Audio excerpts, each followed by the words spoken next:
আসসালামু আলাইকুম ওয়া রাহমাতুল্লাহ। প্রিয় দর্শক, আশা করছি সকলেই ভালো আছেন।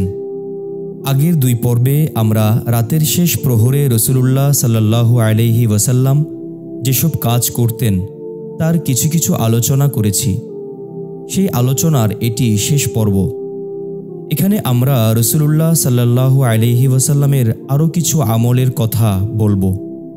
শেষ রাতে রাসূলুল্লাহ সাল্লাল্লাহু আলাইহি ওয়াসাল্লামের দোয়া, মোনাজাত এবং আল্লাহর কথা ভেবে ক্রন্দনের বর্ণনা বিভিন্ন হাদিসে পাওয়া যায়। এ সময় তিনি বিভিন্ন দোয়া পড়তেন এবং কাঁদতেন। রাসূলুল্লাহ সাল্লাল্লাহু আলাইহি ওয়াসাল্লাম 3 রাকাত বিতির পড়তেন। বিতির পড়ার জন্য স্ত্রীকেও মাঝে মধ্যে জাগিয়ে তুলতেন। প্রথম রাকাতে সূরা আ'লা, দ্বিতীয় রাকাতে সূরা কাফিরুন এবং তৃতীয় রাকাতে সূরা ইখলাস পড়তেন। কখনো কখনো সূরা ফালাক ও সূরা নাস পড়তেন। শেষ রাতে জেগে উঠবেন এ ব্যাপারে যাদের আস্থা আছে তাদের শেষ রাতে বিতির পড়াই উত্তম।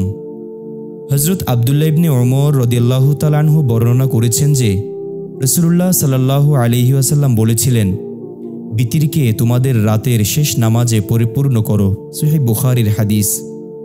শেষ রাতে জেগে ওঠার ব্যাপারে আস্থা না থাকলে এশার নামাজের পর বিতির পড়ে নেওয়াই উচিত।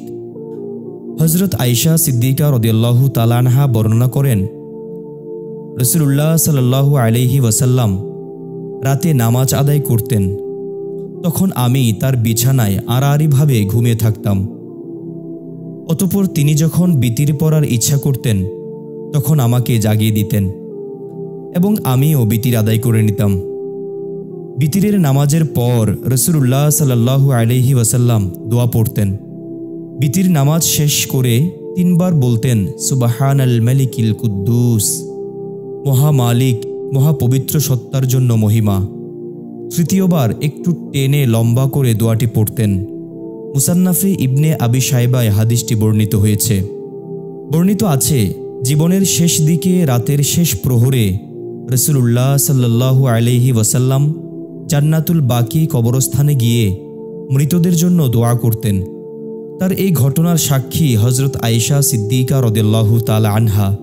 তিনি বলেন, প্রতি রাতের শেষ দিকে রাসূলুল্লাহ সাল্লাল্লাহু আলাইহি ওয়াসাল্লাম জান্নাতুল বাকি কবরস্থানে যেতেন এবং দোয়ায় বলতেন, মুমিন নিবাসীদের এই জায়গায় আসসালামু আলাইকুম, তোমাদের যে প্রতিশ্রুতি দেওয়া হয়েছিল তোমরা তা পেয়েছ, অপেক্ষা করছো আগামী দিনের।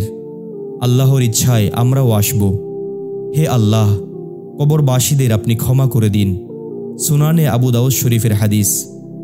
কখনো কখনো রাসূলুল্লাহ সাল্লাল্লাহু আলাইহি ওয়াসাল্লাম এ সময়ে তার মেয়ে ফাতেমা রাদিয়াল্লাহু তাআলা আনহার বাসায় গিয়ে তাদের তাহাজ্জুদের নামাজের জন্য ডেকে তুলতেন।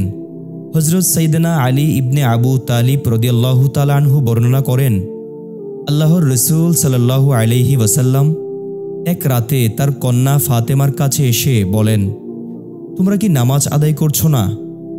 তখন আমি বললাম, হে আল্লাহর রাসূল, আমাদের আত্মাগুলো তো আল্লাহ তাআলার হাতে রয়েছে। তিনি যখন আমাদের জাগাতে ইচ্ছা করবেন তখন জাগিয়ে দিবেন। আমরা যখন এ কথা বললাম তখন প্রিয় নবী সাল্লাল্লাহু আলাইহি ওয়াসাল্লাম চলে গেলেন। আমার কথার কোনো জবাব দিলেন না।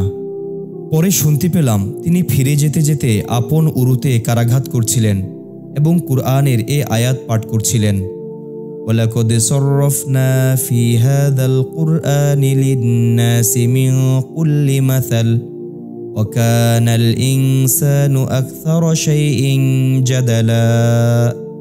আর অবশ্যই আমরা মানুষের জন্য এই কুরআনে সব ধরনের উপমা বিশদভাবে বর্ণনা করেছি, আর মানুষ সবচেয়ে বেশি বিতর্কপ্রিয়। রমজান মাসে অথবা বছরের অন্য যে কোনো মাসের যে কোনো দিন রোজা রাখার নিয়ত থাকলে রাসূলুল্লাহ সাল্লাল্লাহু আলাইহি ওয়াসাল্লাম এ সময় সাহারি খেতেন। রাসূল সাল্লাল্লাহু আলাইহি ওয়াসাল্লাম বলেছেন, তোমরা সাহারি খাও, কারণ সাহারিতে বরকত রয়েছে। তিনি আরও বলেন, যে ব্যক্তি রোজা রাখার নিয়ত করেছে সে অল্প করে হলেও যেন সাহারি খায়। অন্য এক বর্ণনা মতে 1 ঢুক পানি দিয়ে হলেও যেন সাহারি খায়, কেননা তা অত্যন্ত উত্তম এবং বরকতময়। প্রিয় দর্শক, আশা করছি আমাদের এই আলোচনাটি আপনাদের ভালো লেগেছে। নিয়মিত ইসলামিক কন্টেন্ট পেতে আমাদের চ্যানেলটি সাবস্ক্রাইব করে রাখুন। এতক্ষণ আমাদের সঙ্গে থাকার জন্য আন্তরিক ধন্যবাদ। আসসালামু আলাইকুম ওয়া রাহমাতুল্লাহ।